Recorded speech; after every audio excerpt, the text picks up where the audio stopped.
Assalamualaikum warahmatullahi wabarakatuh.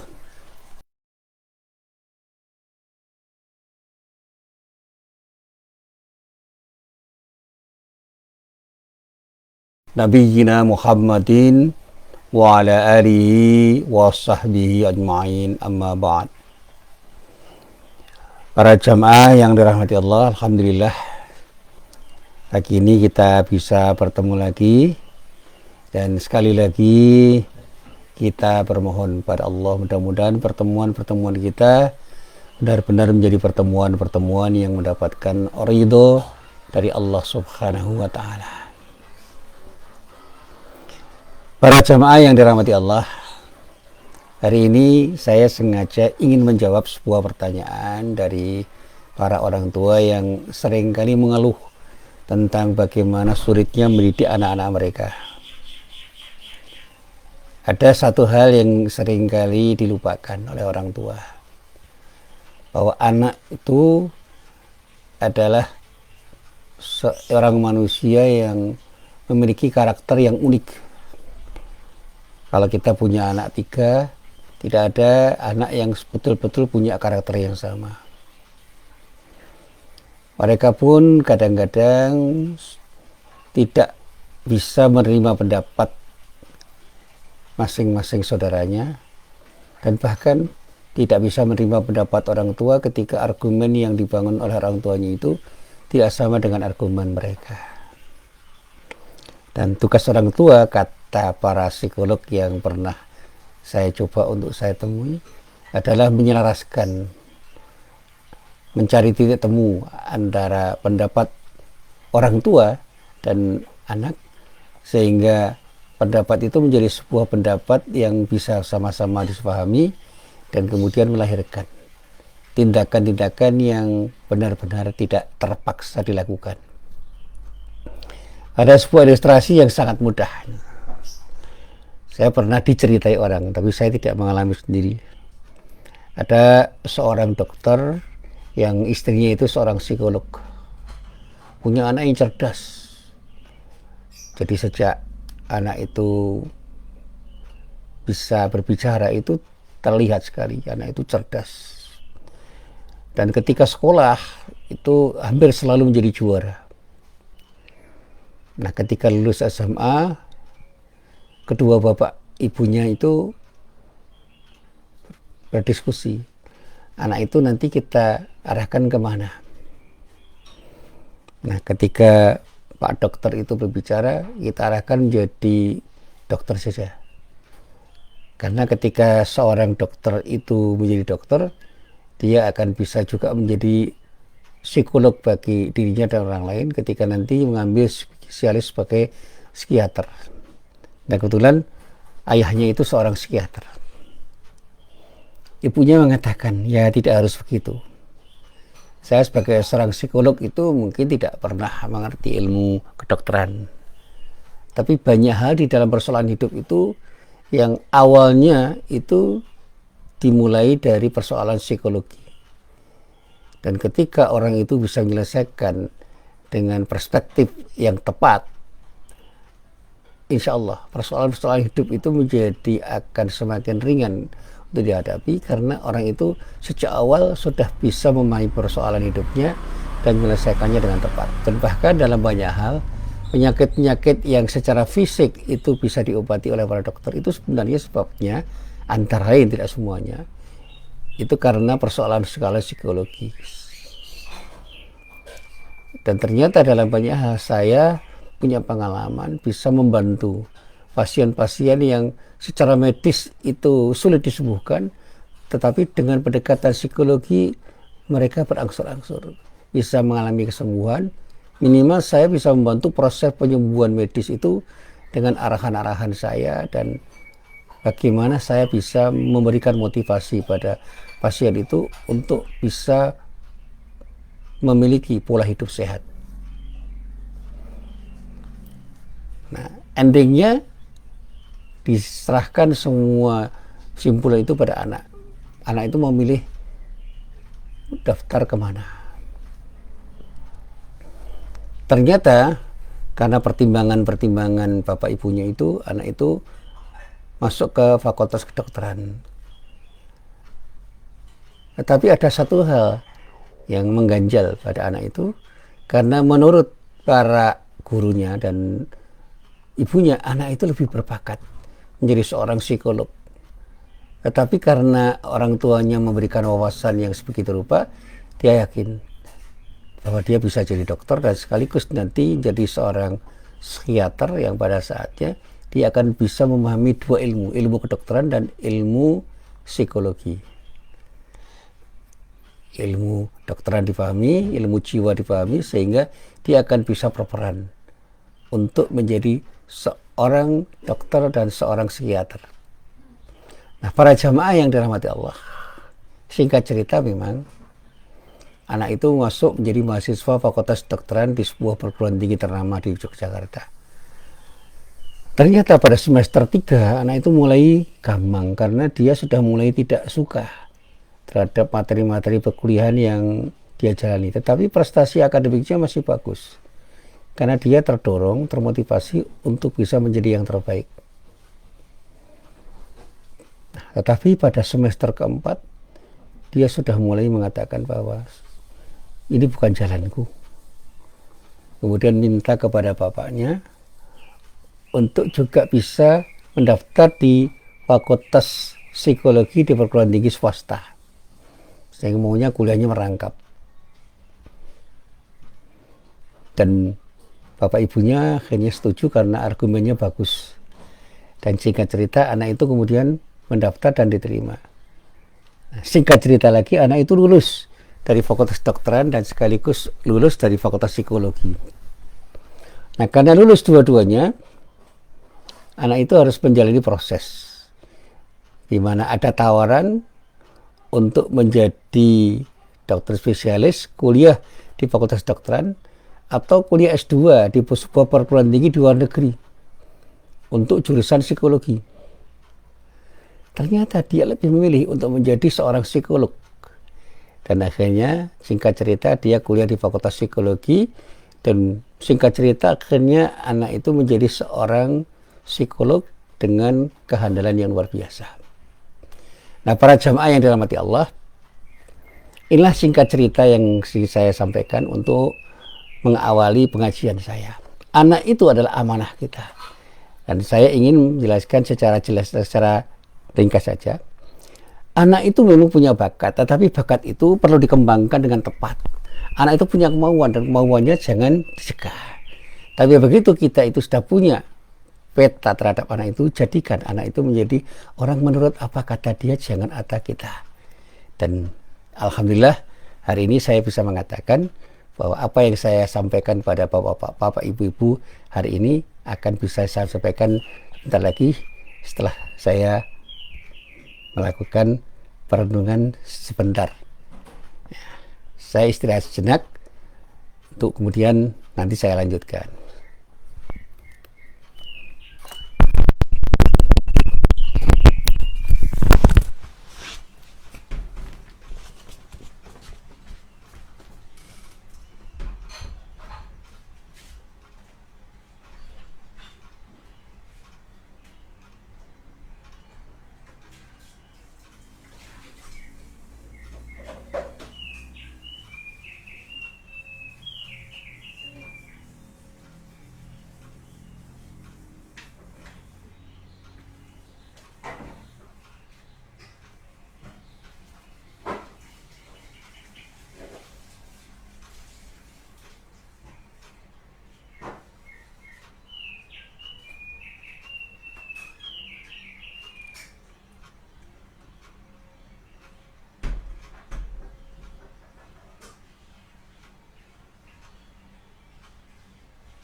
Hah? Apa?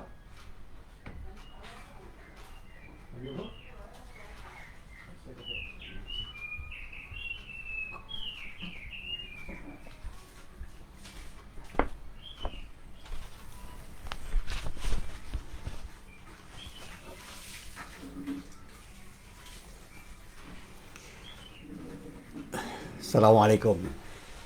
Baik, kita lanjutkan kajian kita. Saya selalu mengatakan bahwa anak itu harus kita pahami. Dan itulah yang empati yang selalu saya coba untuk saya lakukan. Saya mencoba untuk berempati pada anak-anak. Bukan hanya saudara anak saya, tapi anak didik saya.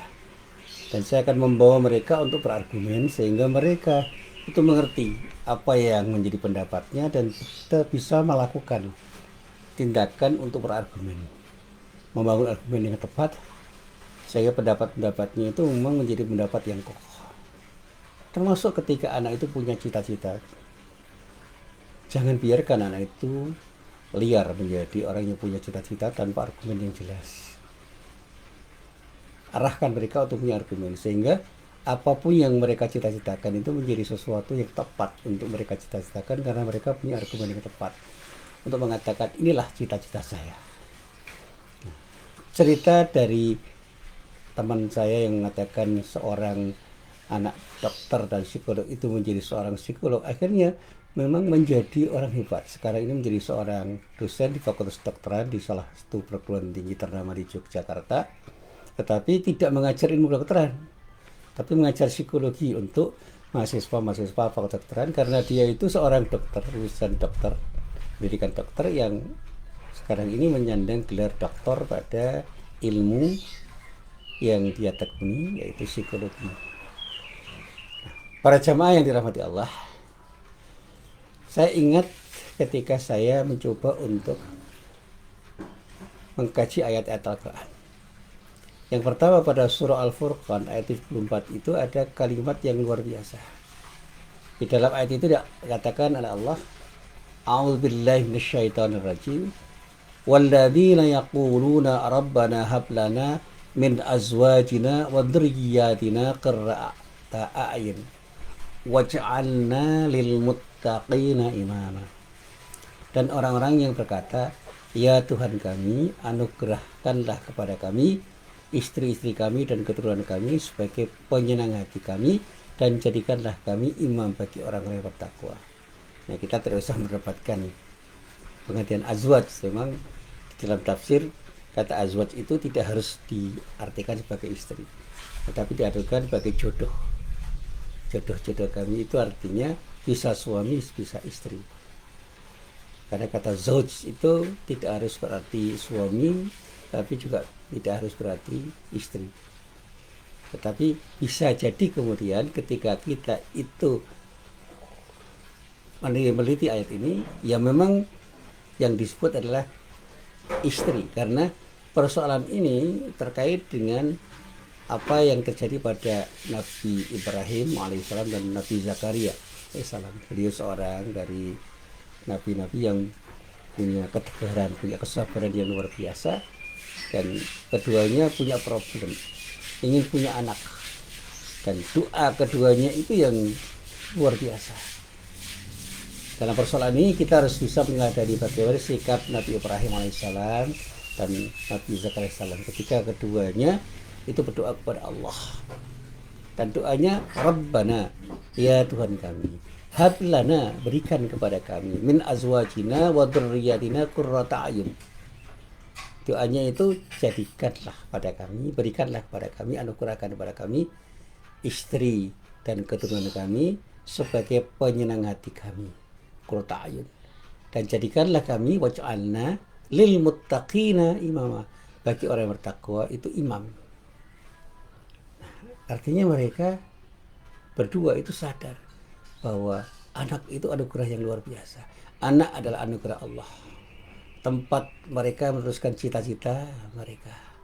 Anak merupakan amanah, merupakan harta yang paling berharga yang harus dijaga, dirawat, dan dididik agar menjadi qurrata a'yun, penyejuk hati, penyenang hati. Nah, setelah diberi amanah oleh Allah, ini cerita tentang Nabi Ibrahim. Di masa tuanya tidak pernah berhenti bersyukur. Beliau menyatakan dengan pernyataan yang bisa kita lacak di dalam Al-Quran pada surah Ibrahim ayat 39. Dia mengatakan, Alhamdulillahilladzi wabali alal kibari Ismail wa Ishaq, inna rabbi lasami'ud du'a. Segala puji bagi Allah yang telah menganugerahkan kepadaku di hari tuaku Ismail dan Ishak, dua putra kesayangan beliau. Dan kedua-duanya itu tidak bisa kita pungkiri adalah dua anak yang saleh. Sesungguhnya Tuhanku benar-benar mendengar atau memperkenankan doa. Nah, para jamaah yang dirahmati Allah, kita memang punya harapan, punya putra seperti Ismail dan Ishak. Ya, kalau putri ya kira-kira salihah seperti keduanya. Sebagaimana kita juga punya dambaan bagaimana menjadi orang tua seperti Nabi Ibrahim alaihissalam. Tetapi akhir-akhir ini begitu kita sering mendengar ada anak yang menjadi sasaran kepada orang tua, sedih sekali. Saya termasuk orang yang sangat sedih ketika ada berita tentang kemarahan anak pada orang tua dan kemudian anak itu menjadi sasaran kemarahan dan bahkan kekerasan dalam bentuk apapun pada anak itu menjadi sesuatu yang memprihatinkan kami. Salah satu hal yang buat saya miris itu ketika saya itu membaca bagaimana anak itu dibully oleh orang tuanya sendiri. Nah, bullying itu tidak harus secara fisik, tapi juga bisa secara verbal, yang bisa saja itu menyentuh hati mereka dan bahkan melukai hati mereka. Bullying itu memang terjadi di mana-mana. Bagaimana kekerasan itu terjadi oleh orang yang lebih kuat pada orang yang lebih lemah. Saya pernah mengalami satu masa di mana saya itu dibully, tapi saya pada waktu itu tidak pernah merasa seperti itu. Ya, tapi ada sedikit pertanyaan. Kenapa sih orang mengatakan sesuatu pada saya seperti itu? Kenapa sih orang berbuat seperti itu pada saya? Apa tidak seharusnya mereka itu berbuat sebaliknya? Saya waktu itu bertanya. Saya mulai kritis pada waktu itu. Terjadi pada saat saya masih sekolah di Madrasah Mu'alimin Muhammadiyah Yogyakarta.